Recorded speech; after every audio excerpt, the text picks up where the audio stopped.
On this week's episode of the Creative Boom podcast, I'm joined by the brilliant Fiona McGarva, a seasoned publicist and event director with over 20 years' experience in arts, entertainment and culture.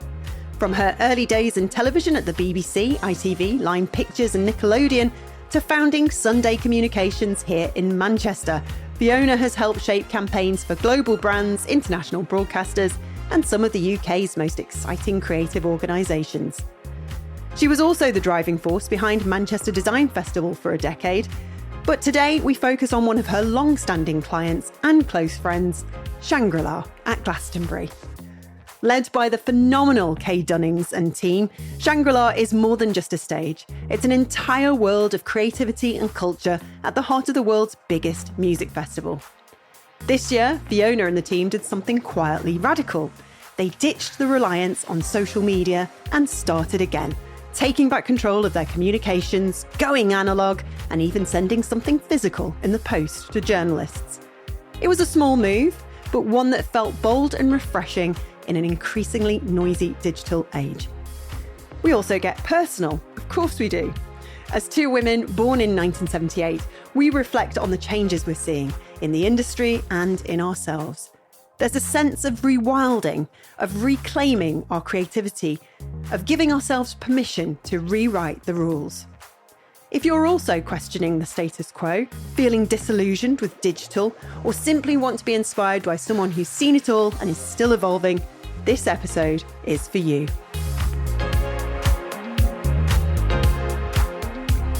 This season of the Creative Boom podcast is proudly sponsored by the School of Communication Arts, the most awarded ad school in the world. And now they've launched something truly exciting, SCA Online Portfolio. It's a new, fully online course designed to make creative education more inclusive, accessible, and flexible. Whether you're just starting out or switching careers, you'll learn how to build a jaw-dropping portfolio that opens doors, all guided by award-winning mentors from the creative industries. You'll get real briefs, live feedback, and support from a community that genuinely wants to see you thrive. And the best part, you can do it all remotely, at your own pace, from anywhere in the world. So if you've been dreaming of breaking into advertising or design, but didn't know where to start, this is your moment. Check out SCA Online Portfolio now at schoolcommunicationarts.com. And guess what? We're offering a £500 discount to our Creative Boom listeners. Just use the code BOOM500 at checkout.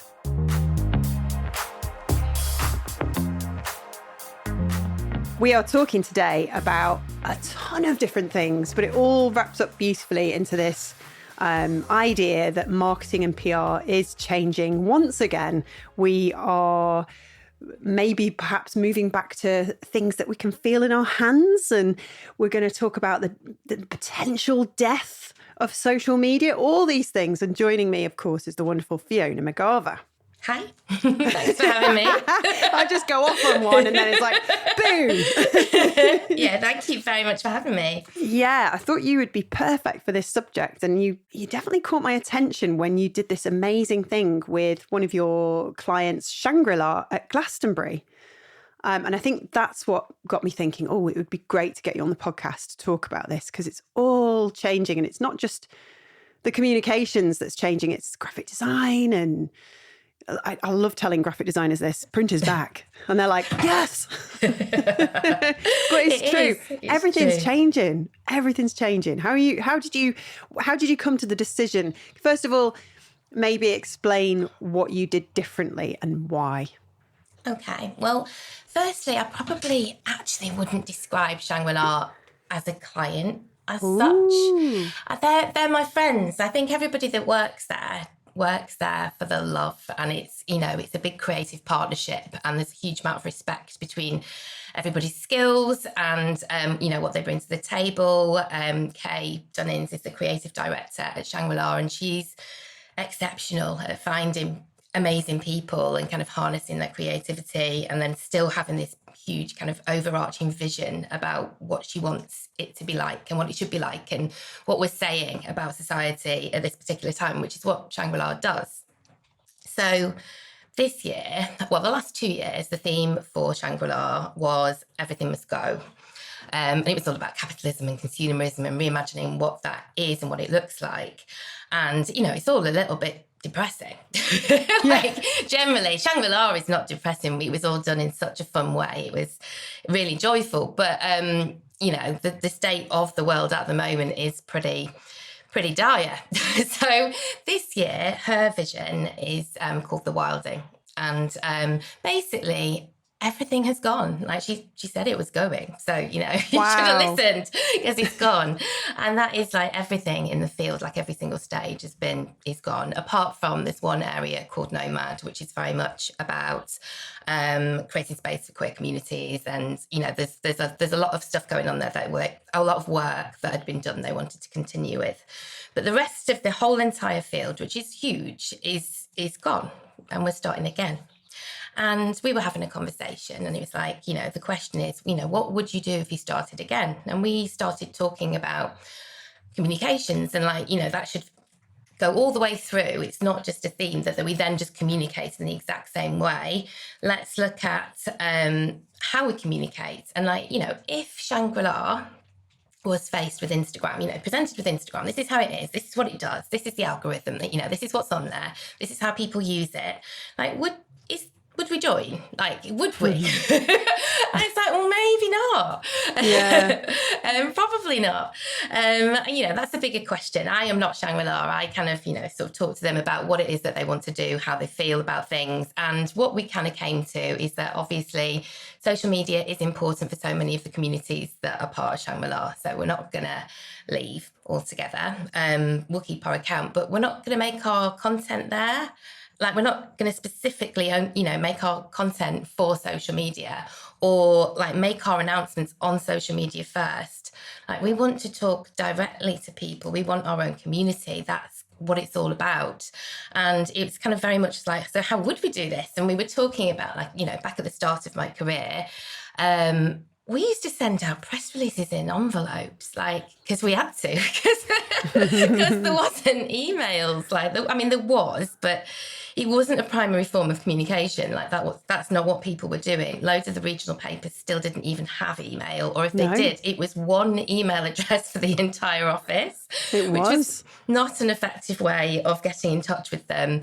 Or you would ring people up on the telephone and have a conversation, or you would go out for lunch and you would meet them in real life. I would hate the ringing up. I used to have to ring up about 100 people. We used to have a list and a spreadsheet and we'd have to cross them off. Hello, Lisa at The Sun. Hello, Tim at The Guardian, and so on and so forth. So I'm kind of glad that went. Yeah, and I do remember when people were starting in our industry and people would say, you know, if someone's got experience in like a call centre, that's actually beneficial. And like, that seems counterproductive, but like, it's very much, that was a big part of the job, that sales tool. I mean, moving on from there, like, I still love having conversations with people out loud, and like with my people that, you know, I work in a very specific industry, so I've got people I talk to all the time. I ring them up. I love ringing people up. I love having a chat with them. It's, you know, it makes all the difference. You can enthuse about something in a very different way when you're talking to someone one-on-one. It's, cold calling, awful. I remember I did the Vegetarian Society and having to ring up the Sun about pies. Like, the guy was just like, I'm eating a meat pie. And I was like, oh okay. God. I remember. It was awkward, and being like, what, in my case, 23 years old, and your boss is on the other side of the desk. And every time you put down the phone, he would say, okay, just to let you know, Katy, this is what I would have done differently. I mean, it was just high pressure, awkward. But the one-on-one communication where you meet people in real life, the one-on-one communication, you know, we used to have a new product. You would go down to the offices of the, you know, to NatMags or wherever, and you'd show everybody your thing, and you'd have a chat. And you know, what happened to that? Like, it went. And obviously, with like home working after the pandemic, people aren't in the offices in the same way anymore. So when we started looking into it, we're like, right, how are we going to announce this? And it is not going to be online on social media. So what will we do instead? And we were like, what if we made a poster? What if instead of making a graphic of a poster, we made like an actual real life poster? And it kind of went from there. Like the guys down at Shangri-La or in Bristol, you know, they did that piece of work and they designed it and they created it and it's beautiful. And, you know, it's a poster in a tube and you're like, who doesn't love that? And there was a whole kind of piece of work around it where we had seed packets with some sunflower seeds in, and it's all about growing and wilding and starting again. And, you know, it was this lovely kind of inspiring piece. And instead of sending the artist like a little square thing, you know, the music artists that are playing, to announce that they're playing on social media, we sent them little seed markers that said I'm playing, so they could stick them in the ground and take pictures. And that's cute. Really sweet and lovely. And that's kind of the only announcement that we have made to date, and that's the lineup announcement. That's kind of an official announcement that Shangri-La has to make each year. And we kind of went, right, that's going to be it. We're not going to say anything else because we want you to come and discover it and, you know, find out about it for the first time, not follow something you saw on social media and go, oh, I want to go and see that tree or, you know, whatever it may be. We want people to come into the field and feel that kind of wonder and awe. And that's Kay's vision. And that's what I suppose we're trying to get across in the comms as well, is make it feel that way across the board. So that's where we got to. So I used to work in PR as well. And it's very rare that you come across, well, I know quite a few, but you're amongst that few of PR agencies that, if that's what you call yourself, your communication agency, because I know everybody's particular about what they call themselves, but it's, you know what you're doing. But to then sort of realize actually these platforms that we have used for so long are just rented spaces, and now we're realizing that that's a way, you know, it's spiraled out of control, hasn't it, in the last few years? We're realizing that we don't have control over them. So there is this movement back to owned platforms, but it's a disruption again, because it's still slowly sort of shifting. And so you being at the forefront, really, as a journalist, to receive a poster and some seeds, it's like, whoa, this really is quite unique. Yes, and how funny is that? It's ridiculous, because that's what we used to get treated like gods, didn't we? We used to get flown to places. We still do, but the whole internet and social media shifted the entire media landscape, and that not just impacted journalists and magazines and newspapers and all the rest of it. It impacted graphic designers and typographers and illustrators and photographers and the PR people. That's, you know, basically, let's be honest, if it wasn't for PR people, then the journalists couldn't do their jobs. Yeah. Oh my God, I said it. Controversial. You did say it. But it's true. Yes. And I think, obviously, we're not in a place where, I don't think we're in a place where things are changing dramatically at this point. But the beauty of something like Shangri-La, and the reason I kind of I consider them as a client, is because it's a space where I have the freedom to do this kind of thing. You know, they're in a really privileged position. They're within Glastonbury Festival. So, you know, they're not selling tickets. There's no kind of commercial end game. Like, you're taking the commerciality out of the situation, and then you're allowed to kind of play and just see what happens and like see how people react and what they respond to, and, you know, how that works. And the reaction to that announcement, and it was so beautifully done, like the guys there, like they did such a gorgeous job of it. But the reaction, like people are excited. Like I went and had some conversations in real life with journalists, sat down, had a cup of tea, took them their posters, and they could, you know, it felt revolutionary. And how is that a thing?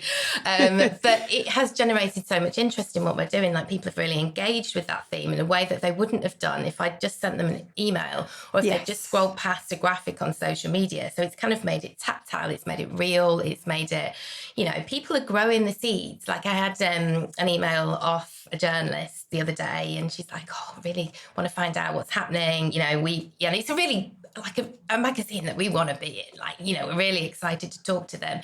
She's like, I've got the seeds growing on my balcony. And I was like, this is lovely. Yes. Like, how nice. Like, we've engaged. There's been an action. And I think that was kind of Kay's vision as well. It's like, you're not just, it's not a like, it's a physical action, and you are growing something. And then, you know, by making that first initial step, you're already engaging with what's going to be happening in the field at the festival this year. You know, you may not know what that is yet, but, you know, you are making that action, and it's lovely, and it feels really refreshing and exciting. And it's so simple, but, you know, magical. Simplest things are the best. They really are. And you're making PR fun again, because it kind of, for me, I left because I went to go and focus in on Creative Beam and just work exclusively on that. But it felt like quite the churn, because you just had all of these increasing platforms to spread your message through. And now it must just be so cathartic to wipe the slate clean, go back to not basics, but go back to a time when actually it was better. Dare I say it? Yeah, I mean, social media, we are an agency. So as you asked, like, we are a communications agency. So I kind of always look at everything, like, what are we doing to kind of communicate this message? And it could be, you know, we've devised a play before with a theatre company for someone, because that was the best way to get their message across. Like, we kind of don't always look at the most straightforward route, or like, we try to be creative about it. So I think social media, you sort of couldn't avoid it. Like, I don't even really remember when we started offering it, like, because it was so simple at first. Just a few little posts, just a couple of pictures. And then, I want clients from it, you know. Oh, we want to get on Twitter. Oh, I can help you do that. All right, then you're hired. And then it just escalated. It kind of exploded. Like, the platforms all changed, and suddenly they're all video led, and suddenly you need all these different skills. And people that have been working in social media for, you know, a bit longer, well, they might not have those skills. And then do they learn them? Do they, you know, it got really complicated really fast. And you almost like, and I think that is the thing we were kind of getting at, is that it changed without us noticing, almost, even though it was really evident. We all bitched about it. Like, it happened like organic, you know, like, I hesitate to say organically because it was very digital, but it happened, and then you're kind of in it and you're like, oh my God, what are we doing here? Like, what's happened? How did this become a primary form of communication? Ahead of talking to you today, I started thinking about when that started, and I remember like joining, like, I used to work at Nickelodeon, and that's when I joined Twitter, and it had probably been going for about a year or so at the time, and it was a lovely place then, actually, but anyway, and but it was just for fun. It wasn't part of my job. Nobody expected it to be. And I did work in house in telly, so it's a bit more kind of not siloed, but like, you know, you do your PR and then there's a marketing department, and it fell within marketing rather than PR. And I think that's been a bit of a kind of shift and change. But it's really hard to know, you know, to figure out why we started doing it. None of us decided to, as such. It sort of happened to us. And I suppose now making a conscious choice maybe not to, in some situations, feels really empowering. In hindsight, when you look back, all the jobs that were created out of it, all the kind of skills that were required, the agencies that popped up. I mean, are they all threatened now? I don't know. Have they evolved into something else? I think they'll continue to evolve. I think everything will, won't it? Because they didn't exist before. My job has certainly changed dramatically since I started doing it. So I think, you know, like any form of communication, it will continue to evolve. And obviously I've got lots of clients that are on social media, and I'm on social media for my business. And that's not a negative thing. It's just like, so it's just like, what else can we do? Or like, how can we own our content? Or like, you know, and I suppose having this opportunity to do something really cool and interesting and just kind of, you know, sort of take ownership of that has been really lovely to do. And for me, it's teaching me a lot about, you know, like, if you do something, you know, if you don't have to do it. Because I felt like we had to. And it's like, you might want to, and that's also fine, but we don't have to. And that is a really interesting kind of thought process, I suppose. Yeah, it's making me stop in my tracks and think, do we have to? Yeah. I mean, we still use it for Creative Boom. I came off social media personally, apart from LinkedIn, which I still find very valuable as a journalist, because I can put pictures out and I can connect with people, and that's great. That's very professional. But as far as everything else is concerned, I think I just had an epiphany. What am I doing? I don't need to be on here. It's weird, isn't it? We walked into it, really. 100%. Like, I left Twitter quite a few years ago. And then I realised I forgot that Britney Spears followed me, and I should have taken it. Fiona! And that must have been back in the day when famous people were on these platforms, and I'm just following everybody back, and it was like, it's really nice. Yeah, I thought it was really nice. Is it Britney Spears? Yeah. Britney Spears, yeah. I mean, she's it probably somewhere wasn't in a dark her. room now, wondering where did it all go wrong? Like, why did she leave? Why did Fiona leave? Yeah, I imagine looking back, we know a lot more about Britney Spears and what was going on with her, and that wasn't her. So, but let's not ruin the dream. Oh, I know. I know. That's Poor really girl. and that, honestly, what? I mean, not to sort of go sidetrack off, but she's been through it, hasn't she? yeah. From those 90s, 2000s women in pop. She did go through it, and I think that's something very interesting as well that I've seen sort of change throughout my career, because lots of people went through it. And that, not to diminish Britney Spears' experience. No, of course not. Hers was the worst. But loads of people were going through really horrible things, and the way women were treated in the media and on social media was pretty bad. It was awful. Yeah, and it's so I suppose coming away from that is a bit freeing in that sense as well, because it's that kind of comment culture that I think is extremely negative, that none of us want to be part of. And it's like, so how do you separate out, creating content as a business that's really interesting and, whatever, creative on social media from that, because it's not necessarily a nice place to be. It's easy to forget what she went through. I mean, God, when I was making a joke, it just never occurred to me. I just thought, lovely Britney Spears, successful pop woman. You forget what she goes through, and you forget. Maybe we're kind of going through this kind of massive denial of all the kind of negativity that's come out of social media, because it did start really beautifully. I remember just having lovely chats with people. It was really social. We weren't political, or you could find, it was about people finding their tribes and finding commonalities, and, sort of you're really into something quite niche, and you can talk to somebody in Alabama or wherever about and find common ground, And they'd make like threads, or, they'd be having these conversations. I can't remember what they were called, but they were having conversations together. Well, they were called tweets. So there was little groups of people, and that's what, they were talking together about this stuff, and it's like, that is amazing. It's like we were all kind of really evangelical about it. But I suppose this is why we can't have nice things, because it's similarly to the internet. If you look at it, it's like you kind of have that moment of joy and excitement, and then there are certain, it's like any part of the world, there is always going to be someone going, oh well, how can I exploit this, how can I be mean, how can I pick on people? Because they want to. The Gamergate, do you remember the Gamergate? Oh my goodness. No.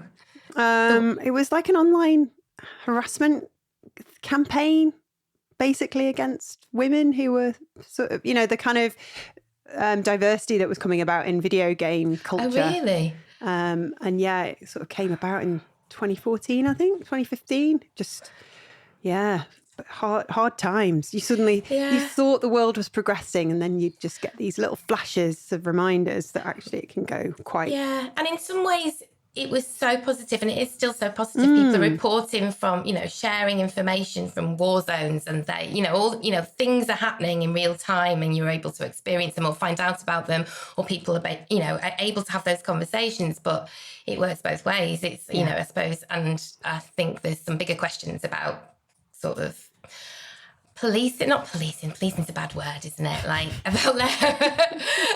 about making them safeguarding, I suppose, internet safety. It's really complicated, social media. Isn't it? It's so complicated. Because once you start going down the road of making sure it all works accordingly, who decides that and what's allowed and what isn't, and then it starts getting a bit authoritarian. And I think the more interesting question is, why is social media dying is probably too strong a word, but it's definitely had its day, I think. I think there's Is it the political negativity, or is it the fact that people don't get the same reach and engagement? Is it a mixture of both? Well, for me personally, the reason I don't always enjoy going on platforms like Instagram is I feel that you're being bombarded with emotions, and I don't think human people are meant to experience that many emotions in a row, like for seconds. You're going from politics to squirrels to fashion to, it's like squirrels.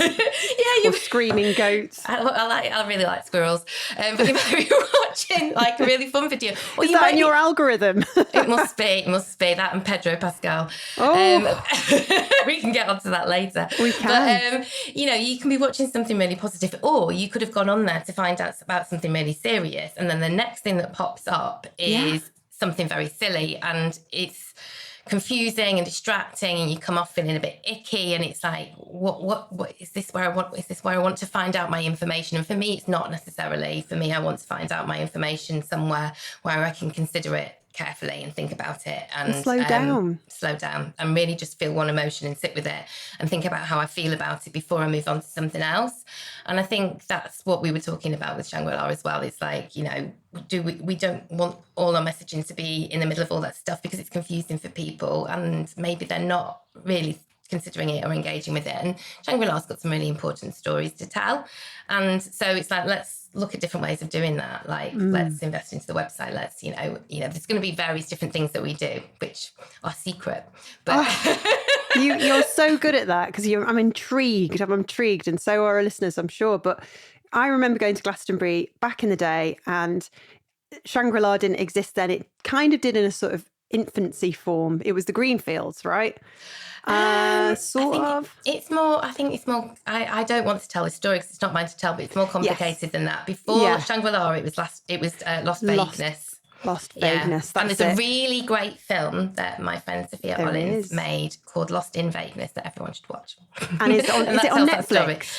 It was on Netflix. I hope it's on Netflix. If not, you'll be able to find it. But we'll put a link in the show notes, definitely. Yeah, she's a really, really talented filmmaker. So shout out. She is. Yeah, I love that. I watch it every now and again just to feel nostalgic. And the thing I always loved about Glastonbury, even as a, teen, 20-something, was it was a complete escape from the world, from consumerism, from real life, from the rush that was, it's probably a lot slower pace back then, but in the 90s and the 2000s, it was just an escape from the system. And so to now go back to this and slow everything down and go back to this, not old-fashioned, but more traditional, just this new way of doing things, it just feels more like it should be anyway.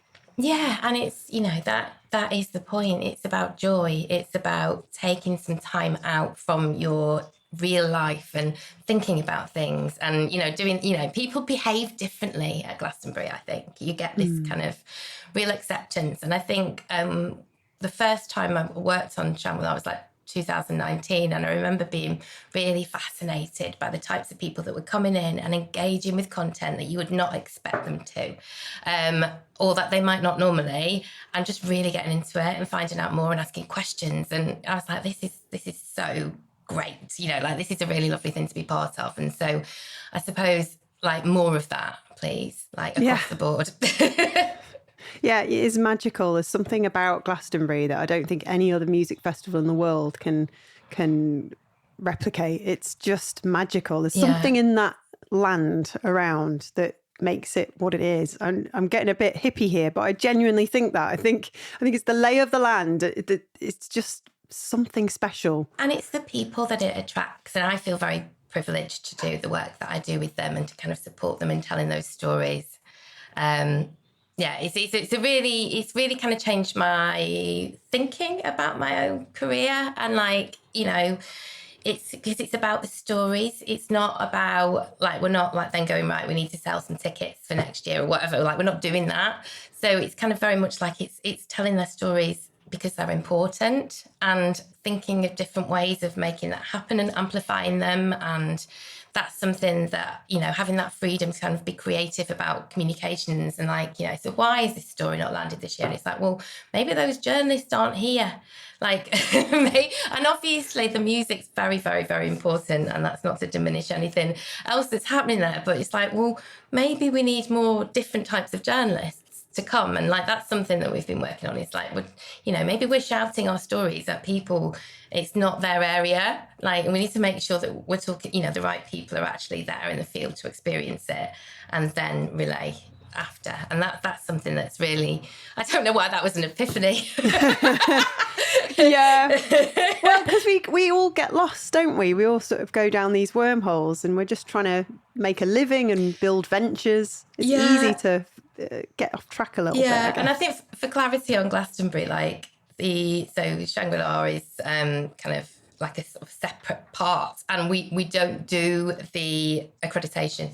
So it's not that I was invited a load of people and then tried to tell them the wrong thing or things that they were outside of their area. It was just more that like they weren't already there, and then we were trying to change that, because that would be really foolish of me. Yeah. I mean, it's a big deal, isn't it? It's probably the biggest festival in the world, and such a big deal, and it's such an amazing thing. Such an amazing client, and you obviously are very passionate about it. And we've been lucky at Creative Boom to go along. We went along last year. We're going along this year as well. Yes, lovely Tom May. Yes. Oh, we've had, he was so great. And it's really nice to have somebody there that's kind of interested in all of the process, and like, because there was hundreds and hundreds and hundreds of creative people putting Shangri-La together. Hundreds of them. Like there's obviously there's all the music artists, but then it's like my kind of big focus is like, what do we do about all of this? Because that having somebody there in the field, like Tom comes and camps with us and like meets everyone and like really gets into it so that he can help us tell those stories. And we obviously have kind of other publications doing the same thing, but I think just having that presence and being in there, and because I think Shangri-La can be overwhelming. Like you kind of, if you've been reporting on, the pyramid stage all day, you're like, right, I'm going to go down to Shangri-La, and you go and it's midnight and there's thousands of people there. You're not really going to get the same experience as if, and it is very much a daytime space now as well, which I think kind of gets overlooked a little bit because people really want to talk about it being this kind of late night hedonistic area, and it's really evolved quite a lot since maybe that was entirely the case. There's so many, there's like print workshops. There's so much stuff happening there all day, especially on like Thursday and Friday, like that people can come and be part of, and they can make things, they can do things. Can't tell you what they are. You are just like, I need to hear more. It's not fair. Well, for instance, last year they had the Off Kilter copy shop, and Ben Irritant ran that, and like people came and made their own protest art, and every day people went out and they pasted all of that all over the walls. So like it was changing every day, and everyone that was there and made something contributed to that, and it was an opportunity to say what you wanted to say. And I think there's things like that potentially, if you do come, I mean, please do come in the middle of the night, because that's fun too, don't get me wrong. But like there's more to it. There's more to experience. This episode of Creative Boom Podcast is supported by the School of Communication Arts, the most awarded ad school in the world. Their brand new SCA online portfolio course is designed to help you break into the creative industry from anywhere. Work on real briefs, get mentored by top creatives, and build a standout portfolio, all from home. And right now you can get £500 off with the code BOOM500. To see just how powerful the SCA experience can be, we spoke to Yem Akingbade, a graduate of the online course who studied while raising her young daughter. She's won 2 D&AD pencils, launched her own fashion brand, and works as a creative at the And Partnership. We asked, what would you say to someone thinking about joining the new online course? I would say definitely go for it, especially with the online course. So for me, 2019, my daughter's like 1.5. Although Brixton is on my doorstep, I had to do it online. I had to be there for my daughter at home. But if you're at the online school, then you can take the course at your own pace. And it's just for 6 months. It's like, 6 months intensive, but you can also do work outside. So if you need to earn money, and that's the other barrier to like studying, it's like, how do you, fund it? But with the online school, you can actually still work. So it kind of works around your schedule, and you don't have to live in London. You don't have to pay London rent. So I'd say go for it. I mean, I thank SCA for my career in advertising. I probably would be still wondering how to sell my bikinis and stuff if I didn't get my career in advertising. So 100% go for it. Check out the kind of work they do. Go down to a taster day. Get a feel for the school. But if you're on the fence, just jump off and go for it. That's my honest take. Huge thanks to Yem for sharing her story.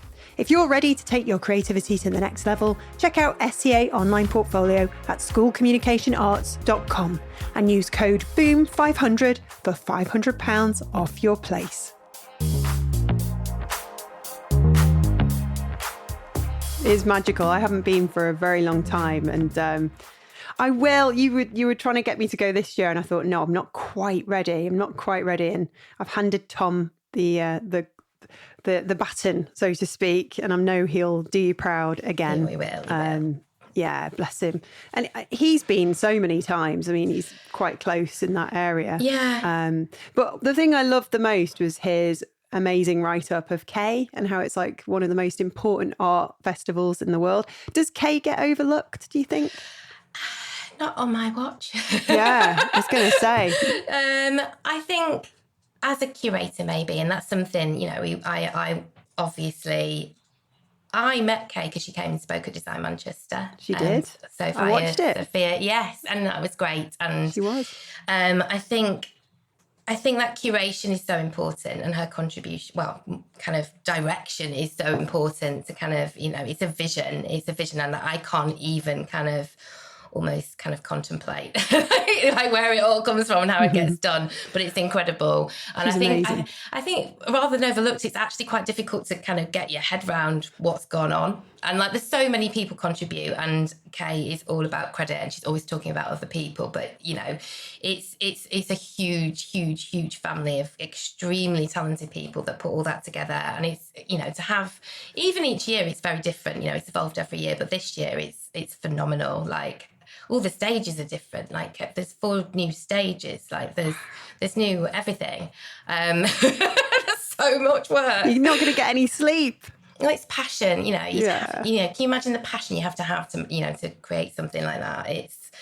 It's incredible. It's inspiring. Like, I feel very, very lucky to be able to kind of watch that happen and help kind of tell those stories, because it's kind of changed my view of lots of things, like of creativity and who can be creative and what is creative, because being like, my background's quite, like, I worked in television, worked in film, I've done some really big stuff, like I worked on the Chanel show in Manchester, and like, you kind of see these big kind of commercial kind of creative successes, and then seeing something much more like really high profile still, and some incredible artists, but doing something in a different way. Like, people go there to do it for fun. Like, it's like, I go there to do it for fun. It's almost like everyone takes their talent and goes in this field and does it for the love, you know. And that's a really beautiful thing to see. Great things can come out of that kind of passion. And do you have a favourite moment when you look back so far? I don't know. Oh, God.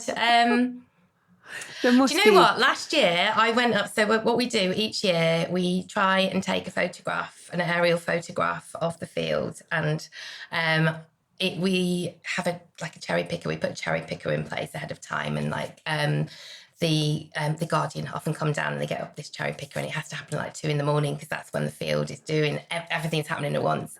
And so last year I went up the cherry picker. I was like, normally you escort people, and he's like, oh yeah, go on, do your thing, and everyone has to go up one by one because of obviously health and safety. And I was like, I want to go up there.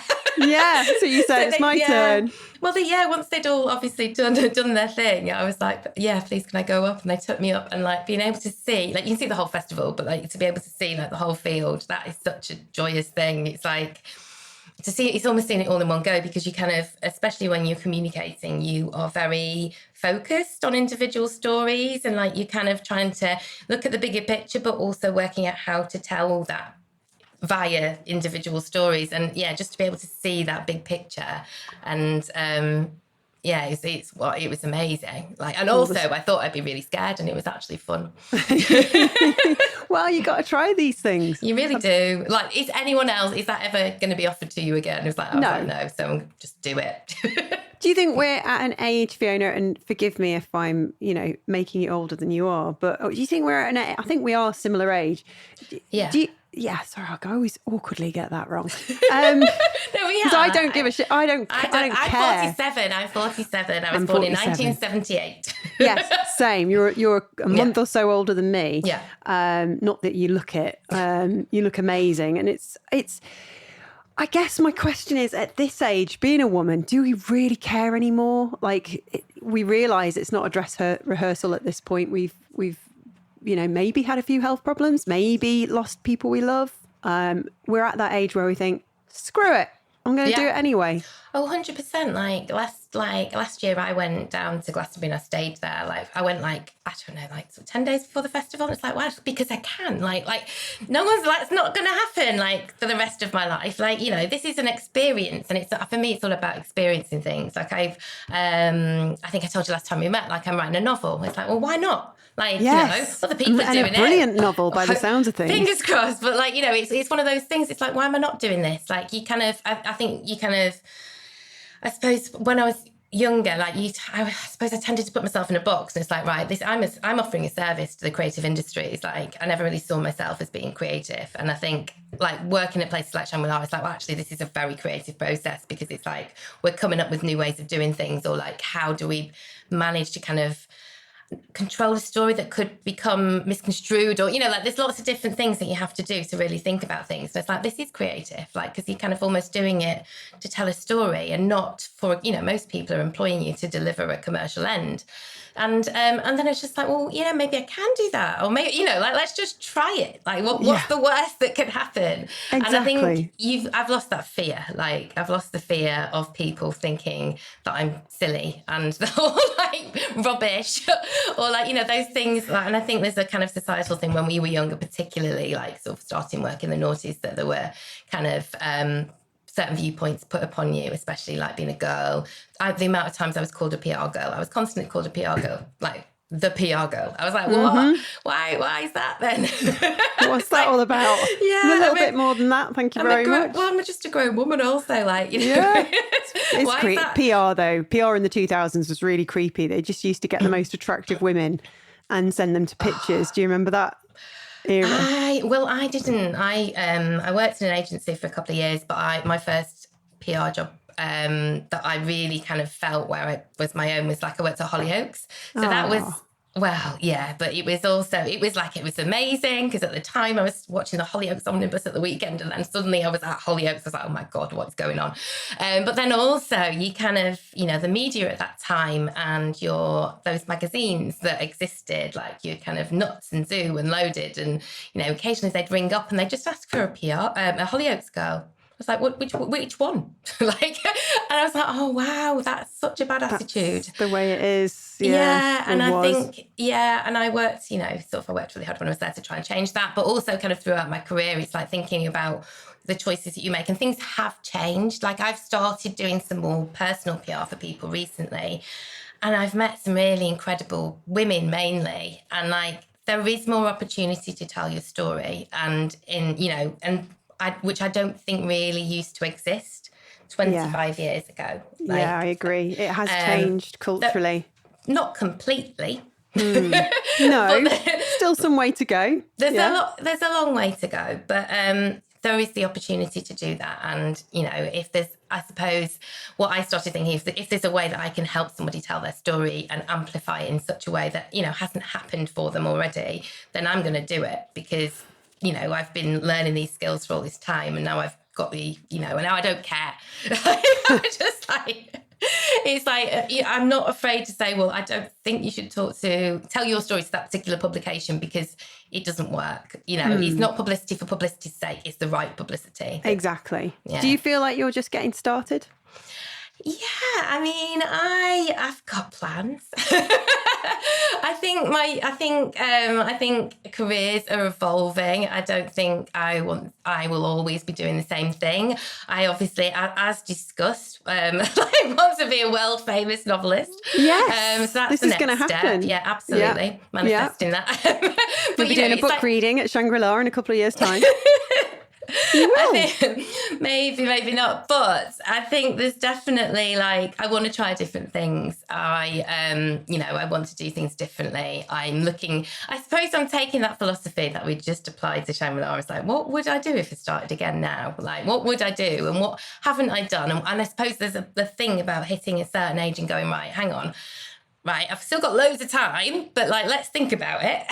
Yes. Let's not overlook anything, because, at some point you start to realise that there will be not an end. Well, I hope there's an end to my career, because I want to be sunning myself in the Caribbean or not. Well, I haven't quite decided where I want to retire to, but I do want to retire, but I probably will always want to do creative things. And let's maybe start trying those now instead of when I've retired.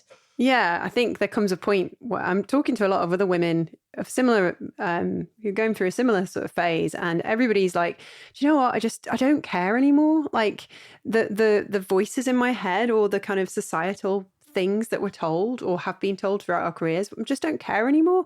And I just really hope the younger generation of women coming up aren't going through the same things we had to put up with, but at the same time, I think they're going through different things. They're not the same things. They're empowered, and again, I was like thinking about, I was like, where did I start? Now, my first job that I did isn't on my CV, and because I left it, I left it without another job. I did resign, but I left it without another job to go to, because I didn't want to do something. I didn't want to work on a client, because fundamentally I didn't feel that was for me.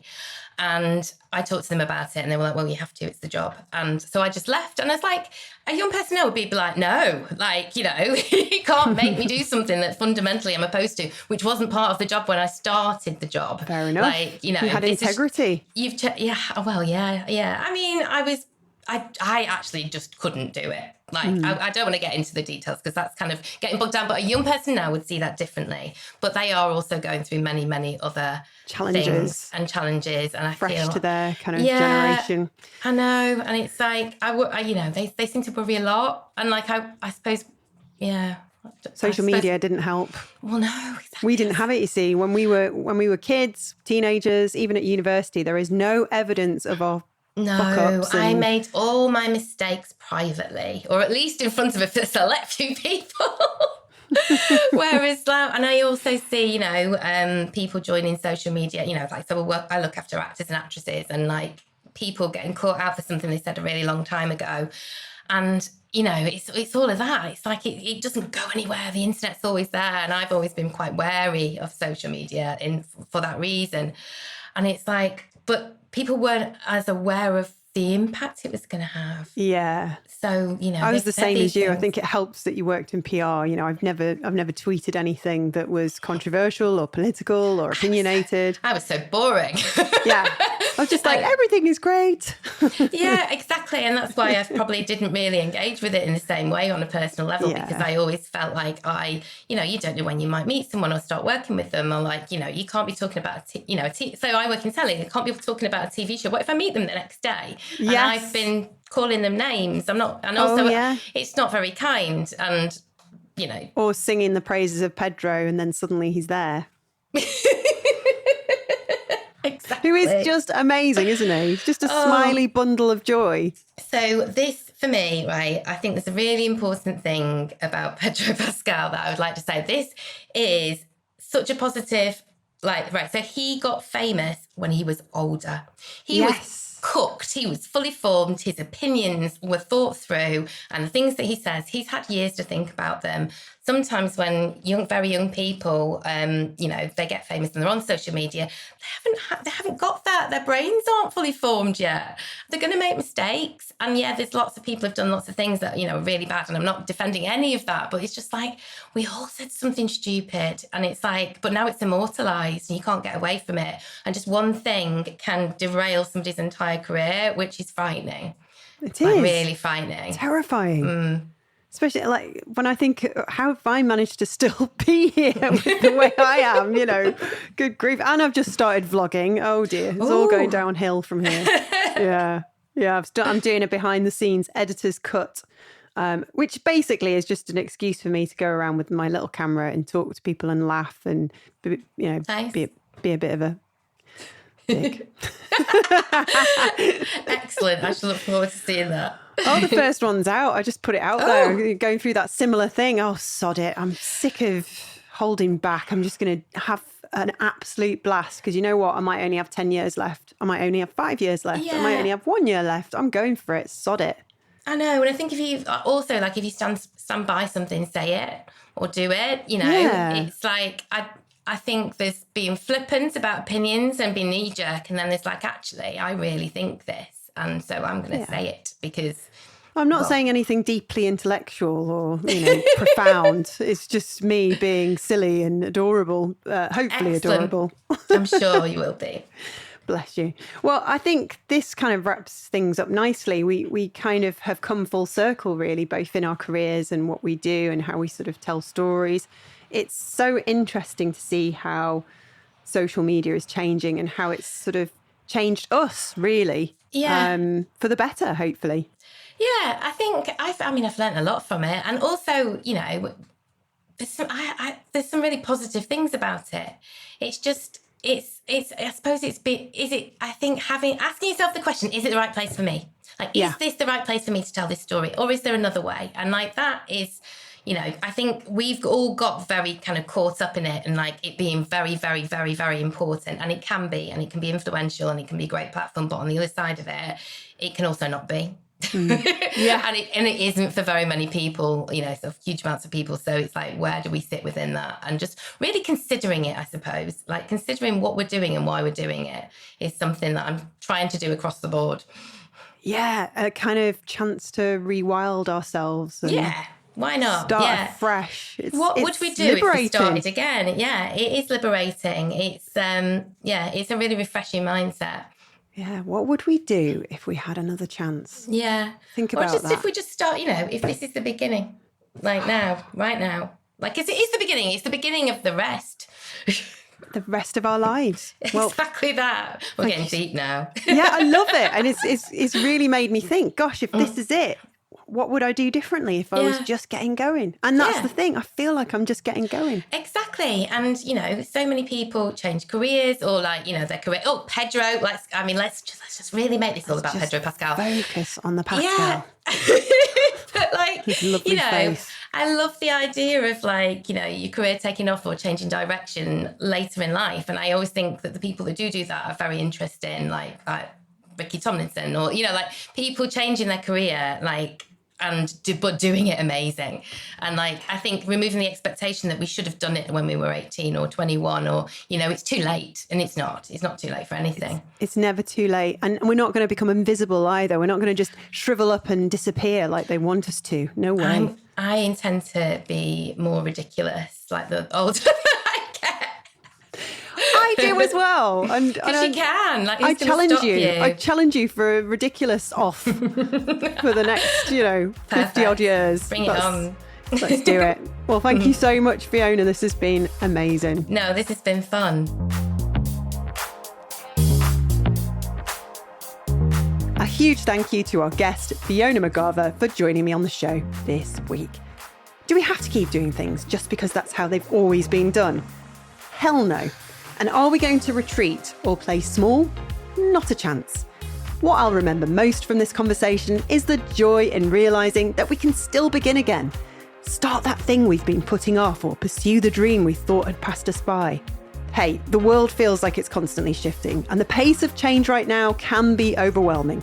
But this was a comforting reminder that we're allowed to slow down, take stock, and do things on our own terms again. Join us again this Thursday for The Spark, our bonus episode with Fiona, where we go beyond the day job and ask a mix of deep, playful, and downright silly questions. And don't forget, you can subscribe at creativeboom.com/podcast or find us wherever you get your fix. Thanks so much for listening, and I will see you next time. Big thanks to the School of Communication Arts for sponsoring this season of the Creative Boom podcast. Don't forget, their brand new SCA online portfolio course is now live. It's the perfect way to break into the creative industries from wherever you are. Real briefs, top mentors, one incredible opportunity.